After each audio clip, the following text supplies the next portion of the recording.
ಓಂ ನಮಃ ಶಿವಾಯ. ಓಂ ನಮಃ ನಾರಾಯಣಾಯ. ಸ್ವಾಮಿ ಕುರುಗಚ್ಚು. ನನ್ನೆಲ್ಲ ಪ್ರೀತಿ ವೀಕ್ಷಕ ಬಂಧುಗಳಿಗೆ ಶಿವಂ ಕನ್ನಡ ಆಧ್ಯಾತ್ಮಿಕ ಚಾನಲ್ಗೆ ಸ್ವಾಗತ.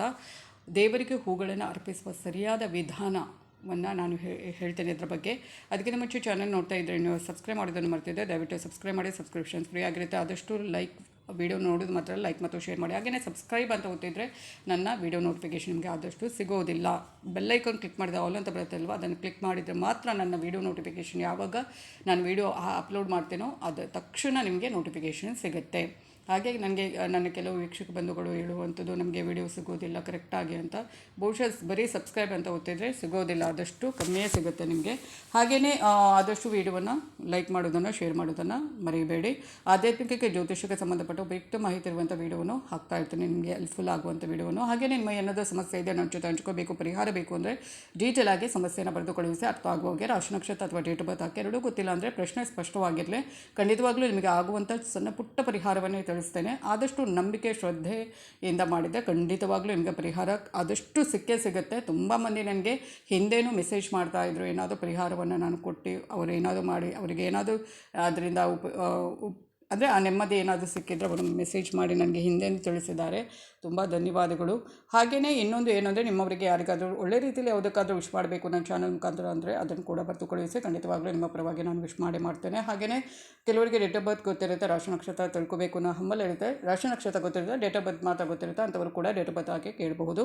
ಪ್ರತಿಯೊಂದಕ್ಕೂ ಉತ್ತರ ಕೊಡ್ತೇನೆ. ನಾನು ನಿಮ್ಮ ಜೊತೆ ಯಾವತ್ತೂ ಇರ್ತೇನೆ. ನಾನು ನಂಬಿರೋ ಶಿವದೇವರ ಕುರುಕುಚಿತವಾದ ಆಶೀರ್ವಾದ ನನ್ನೆಲ್ಲ ಪ್ರೀತಿ ವೀಕ್ಷಕ ಬಂಧುಗಳ ಮೇಲೆ ಸದಾ ಇರುತ್ತೆ. ಇನ್ನೊಂದು, ನಾನು ಉತ್ತರ ಕೊಡುವಾಗ ಲೇಟ್ ಆದರೂ ಚಿಂತೆ ಬೇಡ, ಸಮಯದ ಅಭಾವ ಇರೋದ್ರಿಂದ ಸ್ವಲ್ಪ ಲೇಟ್ ಆಗಬಹುದು, ಉತ್ತರ ಮಾತ್ರ ಕೊಡ್ತೇನೆ. ಹಾಗೆ ಇನ್ನೊಂದು ಏನು ಅಂದರೆ, ನಾನು ನಿನ್ನೆ ಸೋಮವಾರದಿಂದ ನನ್ನ ಪ್ರೀತಿ ವೀಕ್ಷಕ ಬಂಧುಗಳು ಯಾರು ನನ್ನ ಕುಟುಂಬ ಸದಸ್ಯರೇ ಆಗಿ ಹೋಗಿದ್ದಾರೆ, ಅವರ ಹೆಸರನ್ನೇ ಹೇಳ್ತೇನೆ. ಅದರಲ್ಲಿ ಇಬ್ಬರದು ಹೆಸರು ತಪ್ಪು ಹೋಗಿದೆ. ಒಂದು ಅನುರಾಧ ಅವರದು, ಮತ್ತೊಂದು ರಶ್ಮಿ ಶೆಟ್ಟಿ.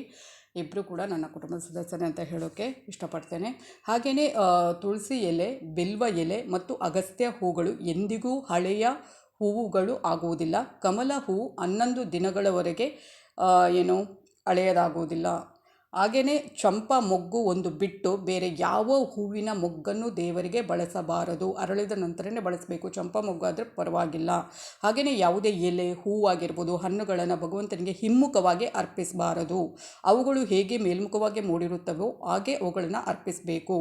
ಆದರೆ ಬಿಲ್ವ ಎಲೆಗಳನ್ನು ಶಿವದೇವರಿಗೆ ನೈವೇದ್ಯ ಮಾಡುವುದರಿಂದ ಅದನ್ನು ತಲೆ ಕೆಳಗಾಗಿ ಪೂಜೆಯಲ್ಲಿ ಬಳಸಲಾಗುತ್ತೆ. ಮಧ್ಯಾಹ್ನದ ನಂತರ ಹೂಗಳನ್ನು ಕೀಳುವುದನ್ನು ನಿಷೇಧಿಸಲಾಗಿದೆ. ಅಂದರೆ ಹೂವಿನ ಗಿಡದಿಂದ ಕಿತ್ತು ದೇವರಿಗೆ ಅರ್ಪಿಸಬಾರ್ದು ಮಧ್ಯಾಹ್ನದ ನಂತರ. ಭಾನುವಾರ ಮತ್ತು ದ್ವಾದಶಿಯಂದು ತುಳಸಿ ಎಲೆಯನ್ನು ಮುರಿಯಬಾರದು. ಕಡ್ಡಾಯವಾಗಿ ಪೂಜೆಯಲ್ಲಿ ಈ ಹೂಗಳನ್ನು ಬಳಸಬೇಕೆನ್ನುವ ನಿಯಮ ಇಲ್ಲ. ಬದಲಾಗಿ ಈ ಮೇಲೆ ಹೇಳಿರುವ ಹೂಗಳು ದೇವರಿಗೆ ಅತ್ಯಂತ ಪ್ರಿಯವಾದುದು ಮತ್ತು ಈ ಹೂಗಳನ್ನೇ ಪೂಜೆಯಲ್ಲಿ ಬಳಸ್ಬೋದು. ಅಥವಾ ನಿಮಗೆ ಆ ದೇವರಿಗೆ ಇಷ್ಟವಾದ ಹೂಗಳನ್ನು, ನಾನು ಈಗಾಗಲೇ ಅದರ ಬಗ್ಗೆ ವಿಡಿಯೋ ಮಾಡಿದ್ದೇನೆ, ಎಲ್ಲ ಹೂಗಳು ಇಷ್ಟ. ಆದರೆ ಕೆಲವು ಒಂದು ಪರ್ಟಿಕ್ಯುಲರ್ ಆಗಿ ಒಂದೊಂದು ದೇವರಿಗೆ ಒಂದೊಂದು ಹೂಗಳು ತುಂಬ ಇಷ್ಟ. ಈ ಏನು ಹೇಳಿದ್ದೇನೆ ಅದು ಕೂಡ ದೇವರಿಗೆ ತುಂಬ ಇಷ್ಟವಾದಂಥ ಹೂಗಳೇ. ಮತ್ತು ನಿಮಗೆ ಯಾವ ಹೂಗಳು ಪೂಜೆಗೆ ಅನುಗುಣವಾಗಿ ಸಿಗುತ್ತೋ ಅದನ್ನು ಬಳಸಬಹುದು. ಅದು ಕೆಲವೊಂದು ನಾನು ಹೂಗಳನ್ನು ಶಿವದೇವರಿಗೆ ಯಾವುದು ಇಡಬಾರ್ದು ಅದೆಲ್ಲ ಅದರ ಬಗ್ಗೆ ಮಾಹಿತಿ ಈಗಾಗಲೇ ಕೊಟ್ಟಿದ್ದೇನೆ.